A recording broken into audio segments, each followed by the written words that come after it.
Assalamualaikum warahmatullahi wabarakatuh. Bertemu lagi di Amus Channel. Pada video ini kita akan membahas mata pelajaran fikih kelas 6 Madrasah Ibtidaiyah bab ghasab. Yang akan kita pelajari antara lain pengertian ghasab, hukum ghasab, dasar hukum ghasab, tanggung jawab ghasab, dan hikmah larangan ghasab. Pengertian ghasab. Apa itu ghasab? Dalam ilmu tasrif, kata ghasab berasal dari kata ghasaba yaghsibu ghasban, yang berarti mengambil secara paksa dan zalim. Secara harafiah, ghasab adalah mengambil sesuatu secara paksa dengan terang-terangan dengan maksud menguasai hak-hak orang lain dengan cara yang tidak benar atau aniaya, meskipun mempunyai niat akan mengembalikannya. Ghasab, kata ini Allah sebutkan dalam Al-Quran yang sekaligus bisa membantu kita untuk memahami pengertiannya. Allah berfirman menceritakan dialog antara Musa dan Khidir. Bismillahirrahmanirrahim. Amma safinatu fakanat limasakina ya'maluna fil bahri fa'aradtu an a'ibaha wa kana wara'ahum maliku ya'khudhu kulla safinatin ghasba. Artinya, adapun perahu itu adalah milik orang miskin yang bekerja di laut. Aku bermaksud merusaknya, karena di hadapan mereka ada seorang raja yang akan merampas setiap perahu. Quran Surat Al-Kahfi ayat 79. Dengan demikian, ghasab secara ringkas bisa kita artikan merampas. Dalam fikih sunnah dinyatakan akhdhu syahsin haqqa ghairihi wal istila'u alaihi udwanan wa qahran anhu. Artinya, mengambil hak orang lain dan menguasainya secara paksa. Ada juga yang memberikan pengertian menguasai harta orang lain secara paksa dan tidak ada keinginan untuk mengembalikannya. Ghasab termasuk perbuatan maksiat dan kezaliman, termasuk makan harta orang lain dengan secara batil. Allah berfirman, Bismillahirrahmanirrahim. Wala taqulu amwalakum bainakum bil batil. Artinya, dan janganlah kamu makan harta di antara kamu dengan jalan yang batil. Quran Surat Al-Baqarah ayat 188. Sedangkan secara istilah, ghasab berarti menguasai harta, hak orang lain dengan tanpa izin atau melampaui batas. Ghasab ini dilakukan secara terang-terangan, hanya saja tanpa sepengetahuan pemiliknya. Berbeda dengan pencurian yang memang dilakukan secara diam-diam. Ghasab juga tidak harus berbentuk pada barang yang konkret. Hal yang abstrak seperti kemanfaatan juga masuk di dalamnya. Mulai dari duduk di depan teras rumah orang lain tanpa izin, sampai menumpang bercermin di kaca spion motor milik orang lain. Di dalam ghasab juga terdapat unsur terang-terangan yang menunjukkan bahwa ghasab jauh berbeda dengan pencurian yang di dalamnya terdapat unsur sembunyi-sembunyi. Mencuri dalam arti ghasab tidak hanya barang, tapi juga manfaat barangnya, termasuk di dalamnya meminta dan meminjam tanpa izin pemilik aslinya, sekalipun barang tersebut pada akhirnya dikembalikan. Kemudian, karena yang diambil bukan hanya harta, melainkan termasuk mengambil atau menguasai hak orang lain, maka jika hak-hak tersebut bermaksud untuk dikuasai, direbut, atau diambil oleh seseorang, maka perbuatan ini sudah masuk dalam tindakan ghasab. Misalnya, merampas hak orang untuk menduduki jabatannya, hak untuk beristirahat dengan duduk-duduk di masjid, di tempat-tempat umum, dan hak-hak lain termasuk hak-hak pribadi. Semua hak-hak yang dirampas tersebut termasuk ghasab. Hukum ghasab. Ghasab termasuk dalam hukum makruh yang berat. Dikatakan berat sebab orang yang meminjam barang tersebut wajib mengembalikan barang yang ia pakai di tempat semula dalam kondisi utuh seperti semula, tanpa berkurang suatu apapun. Bahkan, ada sebagian pendapat yang menyatakan bahwa orang yang melakukan ghasab tersebut dikenakan tanggungan atau harus mengganti barang ghasab dengan berlipat ganda. Dan wajib bagi orang yang melakukan ghasab untuk menambal kekurangan jika ada sesuatu yang terjadi pada barang yang ia ambil tersebut. Seperti ketika ada orang yang meminjam sandal dan sandal tersebut tergores sesuatu yang mengakibatkan berubahnya bentuk sandal, atau mungkin sandal tersebut mendapatkan luka bakar, maka orang yang meminjamnya harus memperbaikinya hingga utuh kembali seperti semula, atau menggantinya dengan sesuatu yang sama dalam keadaan yang utuh. Menurut pendapat yang sahih, wajib bagi orang yang menggosok tersebut mengganti biaya yang sepadan jika memang terjadi kerusakan atau kekurangan pada barang yang sudah ia pinjam. Jika dihubungkan dengan sholat, apakah sah hukumnya sholat dengan memakai barang gosok? Beberapa pendapat menyebutkan bahwa perbuatan gosok merupakan salah satu perbuatan dosa dan haram, namun tidak sampai membatalkan sholat. Allah berfirman, Bismillahirrahmanirrahim. Wala ta'kulu amwalakum bainakum bil badili wa tudlu biha ilal hukami litakulu fariqam min amwalin nasi bil ismi wa antum ta'lamun. Artinya, dan janganlah kamu makan harta di antara kamu dengan jalan yang batil, dan janganlah kamu menyuap dengan harta itu kepada para hakim, dengan maksud agar kamu dapat memakan sebagian harta orang lain itu dengan jalan dosa, padahal kamu mengetahui. Quran Surat Al-Baqarah ayat 188.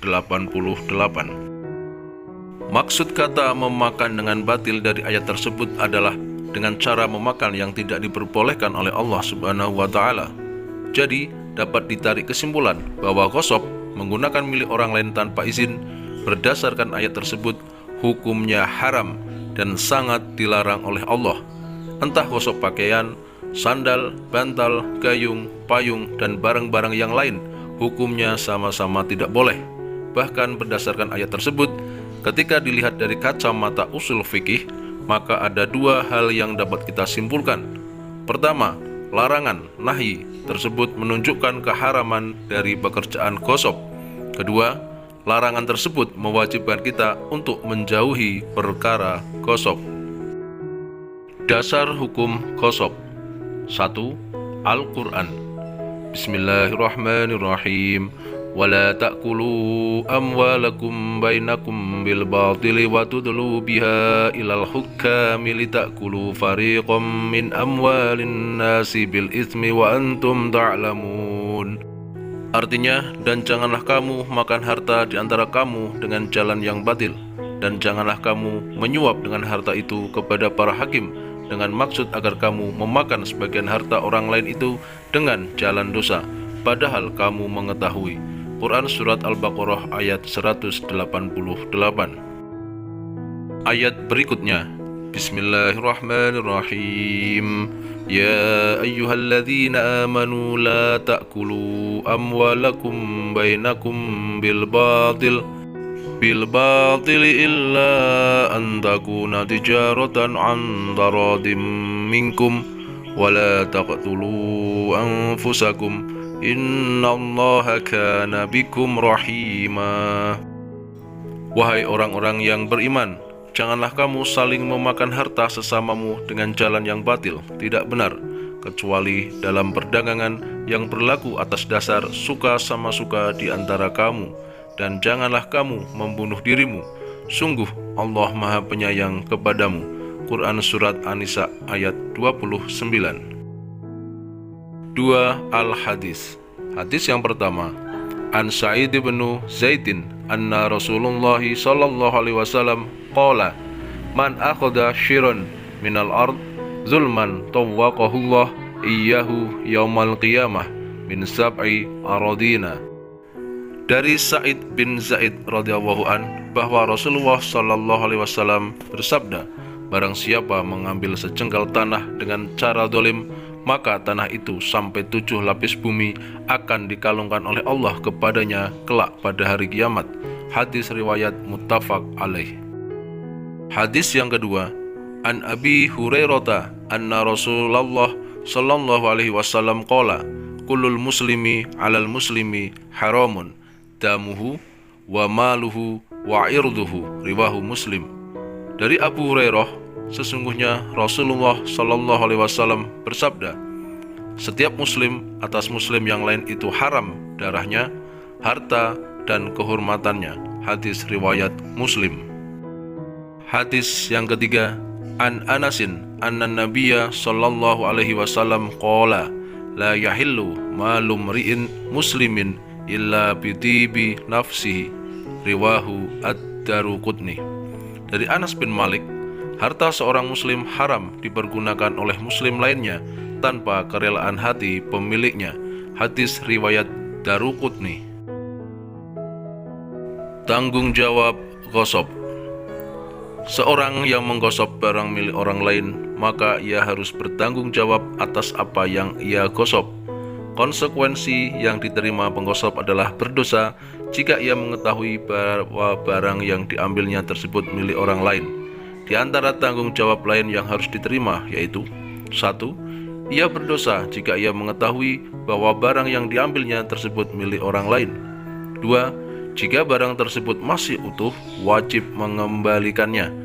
3. Apabila barang tersebut hilang atau rusak karena dimanfaatkan, maka ia dikenakan denda. 4. Denda dilakukan dengan barang yang sesuai atau sama dengan barang yang digosok. Apabila jenis barang yang sama tidak ada, maka dikenakan denda seharga benda tersebut ketika dilakukan gosok. 5. Apabila yang digosoknya berbentuk sebidang tanah, kemudian dibangun rumah di atasnya, atau tanah itu dijadikan lahan pertanian, maka jumhur ulama sepakat mengatakan bahwa tanah itu harus dikembalikan. Hikmah dilarangnya gosok. 1. Harta atau hak milik seseorang dapat terlindungi dari gangguan orang lain. 2. Manusia tidak sembarangan menggosok harta milik orang lain. 3. Manusia akan merasa jera dan ngeri jika akan menggosok lagi. 4. Membuat orang yang mau berbuat gosok mempertimbangkan 1000 kali pertimbangan, sebab hukumannya sangat menyakitkan, memalukan, dan memberatkan kehidupannya di masa depan. 5. Tidak ceroboh dalam bermasyarakat di mana saja. 6. Terciptanya kehidupan kondusif, aman, tentram, dan bahagia di rumah, sekolah, maupun di lingkungan masyarakat. 7. Terciptanya lingkungan yang aman dan damai. 8. Mengurangi atau bahkan menghapus beban siksaan di akhirat bagi pelaku gosok. 9. Menimbulkan kesadaran kepada setiap orang agar menghargai dan menghormati jerih payah orang lain. 10. Sifat tenggang rasa yang sangat besar, adanya sifat kedisiplinan dan kejujuran yang terbentuk oleh masyarakat untuk tidak selalu ketergantungan kepada teman. Ayo berlatih. Jawablah pertanyaan-pertanyaan berikut ini. Nomor 1. Selesai sholat, kamu pulang. Ternyata sandal milik teman yang kamu pakai. Apakah ini gosok? 2. Muhdhar ingin ke warung. Ia melihat sepeda milik temannya dan ia memakainya. Di perjalanan, sepedanya bocor. Muhdhar segera menambalnya di tempat tambal ban. Kemudian ia mengembalikannya dan meminta maaf kepada temannya. Benarkah sikap Muhdhar? Apa yang seharusnya dilakukan Muhdhar sebelum memakai sepeda temannya? Soal ketiga, sebutkan 2 hikmah dilarangnya perbuatan gosok. Soal 4, Andi mengambil sepatu di teras rumahnya, padahal itu bukan miliknya. Sodik mengambil di depan rumahnya. Su'aib memiliki barang yang digadekan kepadanya. Dari 3 model tersebut, manakah yang termasuk gosok? Nomor 5, banyak toko yang dibangun di atas tanah irigasi negara. Sebagian orang tidak mau dipindahkan. Perbuatan ini termasuk apa dan langkah tepat apa yang harus dilakukan? Demikian pembahasan kita tentang gosok. Semoga bermanfaat. Wassalamualaikum warahmatullahi wabarakatuh.